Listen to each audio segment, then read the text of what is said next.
Dontay? Scott can answer. Yeah, seeing as I have the mic here.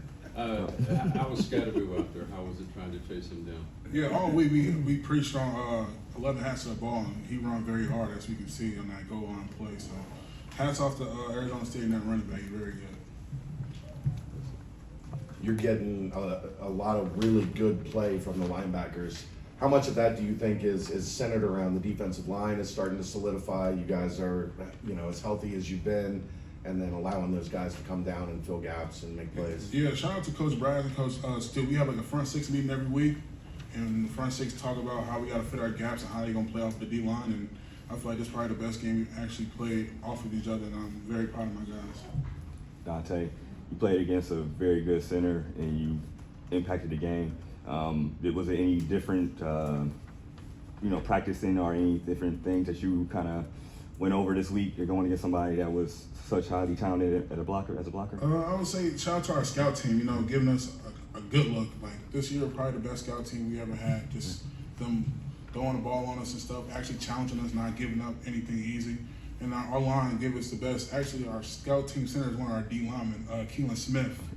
And he's a little to move, so he's getting me prepared. And the center over there, he's very good. He challenged me a lot, but my name wasn't called a lot, but I was doing my job, and that's all I can ask for. I think Antwan Peek has had four fumbles in 3 games, led the team in tackles today.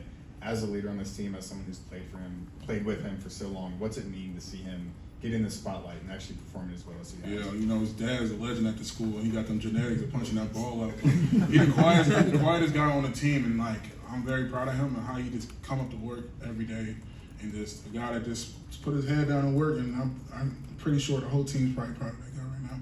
As a defense, when you get a forced fumble like that, how much momentum does that create in a game like this? Just not that, give us confidence, we can actually stop them, bend, don't break. They was driving down the field, finally got that forced fumble, that just changed our mindset, we can actually do this. And it gave the offense back confidence because we wasn't doing so good at first, giving them a touchdown that easy, and then end up doing that forced fumble to change everything. How much do those 4th down stops provide momentum for not just the defense but the offense, knowing it's a chance to go out there? Oh yeah, I was wondering, are they actually gonna run it? Then they actually ran it 4th down 3 times. At least twice, yeah. Yeah, and it's just those are huge. Those basically a turnover, a pick or a fumble. So we take that and we just run with it. As a team, your defense got way better. So what are you guys doing consistently? Is it the players? Is it your mindset? What's the difference maker? Because the defense most definitely improved. Yeah, the first thing is just the connection. This team from last year is not as connected as it was this time around, and we having fun in a hotel. It's a big difference, and I can tell you right here, it's a big difference. Just getting them Goldie, wherever we found him at, Goldie, and the Canteen and the boys, all our transfers, every transfer we got is important on this team, and they're stepping up to be a leader. Canteen, first-year captain, and he just got here 6 months ago, so you can a testament of how his leadership go around, not including the DBs and the D-line. He get on me if I'm not talking in practice or anything like that. Aaron, Ryan, and Steele. 5-2 this season, 3-1 in conference, and you kind of helped put this team together as one of the leaders. What's it mean to you to know the impact you've had on this team? Yeah, we preach all off season we have to fix that locker room. If we don't, we're not going to win any games. And that's the first thing we did, get all them great guys like Canteen and Goldie, like I said. And those guys are just locker room guys.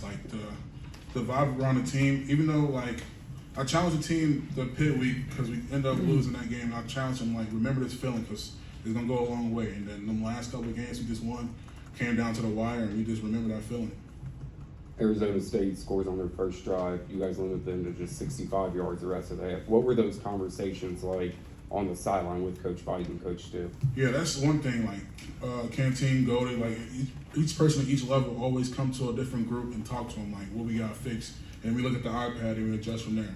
Never no arguing, we all together. Steele. You do look like the Godfather. But anyway, speaking of when the question was asked about how this team has improved this year, I remember last year you went on Twitter and you apologized to the fans for the play and everything. How do you feel about being justified for doing that? I feel like it was on us, Gavin Gerhardt, me, the captains that was coming back. I just felt like we let the fans down. they did not deserve anything like that, and we didn't put on the show anytime. So I just feel like that was a disappointment. I knew we had built something special. You know, Jack Griffin, Zach Grant, and Cass and Carter, the rest of the recruiting staff told me to go. I decided to come back and just wanted to win. Feels like defensive coordinator Tyson Vite has pushed the right buttons at the right time, especially over the past month of conference play. How do you feel just overall about his progression as a play caller on defense compared to other? Yeah, it's just DCs not you've that. had? It's just the trust he got. Like one time I asked him for a play call to run because I knew what was going to happen the next drive, and he trusted me, and we got to stop. So just that confidence he got in us. He's just not a coach that's just gonna call anything. He gonna ask the players what they want, and then we're just gonna adjust from there. You guys are at Colorado next week, and obviously Coach Prime, Shador Sanders, Travis Hunter. Does that, as a defensive player and the leader of the defense, get you a little extra juice, competitive fire to play in that kind of environment against that kind of team? I just know my guys are competitive. Like, we know they're great players, but we have to also game plan. Like, we gotta put our shoulder pads on too, just like them. So we're excited for this challenge, and it's prime time. There's nothing better than that and being on ESPN. So we just gonna keep proving ourselves, underdogs, and we're just gonna keep going. Does the mile high altitude impact any of your preparation going in? Of course not. It just a little extra challenge, but I don't think it's gonna be a big difference. Thank you, Dontay. Thank you. Lou.